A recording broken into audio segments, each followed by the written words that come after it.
Hi everyone, and welcome back to my channel. Welcome back to the Reading Through the Bible in the Year series. Today we'll be talking about Judges. So as always, we start with who it is written by, and when I googled it, it said it's traditionally thought to be written by Samuel. Then for my general takeaways from this book starts with the recapping the fact that Joshua has died. Next, I wrote there was a prophetess named Deborah. Fun fact, every time I see that name typed out, I want to say Deborah, but her name was Deborah. Chapter 5, we have the Song of Deborah and Barak.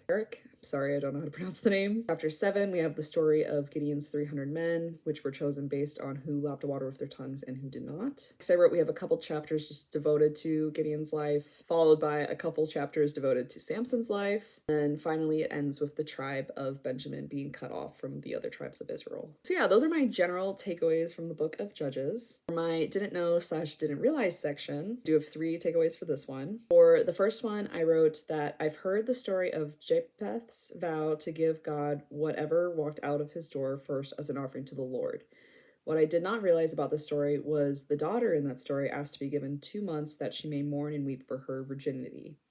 And I wrote that I think that adds a very interesting and sad note to the story. I've definitely heard the story of him wanting to give an offering to the Lord, and unfortunately the first thing he saw was his daughter. I think a part of the story that I missed was the fact that she has to just be given 2 months, and I don't know, I guess just as a woman, like, being this story about another woman, and like the fact that she just wanted to mourn her virginity, I just felt like sadness that I had for that woman and that connection. I don't know, I just kind of felt that, so I thought that was just an interesting note to add to the story of this whole vow that happened. Second thing I wrote about Judges was that I didn't realize how violent / graphic at points this book can be, with how different people get murdered or tortured. I mean, not that death and torture and other heinous acts are mentioned in other books of the Bible, but I just feel like Judges was very active and graphic with some of them, and maybe we glossed over those specific graphic ones, but reading it as an adult, I'm like, holy cow, this is very dark. So there's certain moments where I was just like visualizing it, and I was like, it was hard to read through those sections. And the third thing I wrote for this section was that the last verse of Judges, which is Judges 21 verse 25,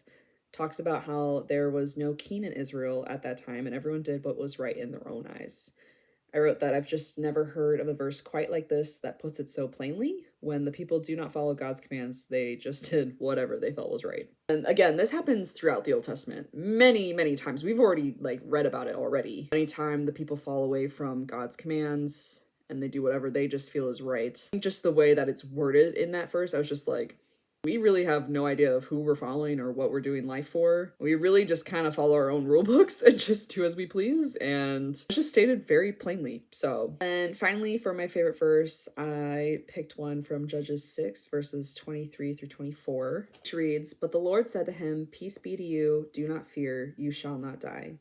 Then Gideon built an altar there to the Lord and called it, 'The Lord is Peace.' To this day, it still stands at Ophrah, which belongs to the Abiezrites." Again, I apologize if I ever butcher the names during these videos. I am not a professor in any of this, so I was always taught growing up that you just read it to the best of your ability, and what's important is that you're reading it. Anyway, going back to this verse, I think with Judges, I struggled to find a verse that I really liked, but when I came to this one, it stuck out to me for a couple reasons. One, it's again God comforting his people, and if there's a theme throughout these videos and me picking my favorite verses, it's when God's comforting his people. But 2, when Gideon built the altar and called it, "The Lord is Peace," that stuck out to me because God is known as many names throughout the Bible, especially in the Old Testament. There's many different qualities to God, and one of my personal favorites to read about in here and be reminded of is that he is a God of peace, like often referred to as like the Prince of Peace. So seeing Gideon build an altar and naming it after that, I don't know, it just kind of stuck out to me, so I really liked that too. Yeah, that is all I have for you guys today with Judges. Like I've already mentioned, I have finished Ruth already, and these are rather short books. Judges was 21 chapters, and Ruth was only 4 chapters, so they're very quick books to get through for sure. But yeah, also, as I've been mentioning throughout these videos, I do have a playlist on my channel, so you can find all of them in one place. Please feel free to check that out. Always, I hope you guys are having a good day, but if you're not, that's okay too. I will catch you guys in the next one. Bye!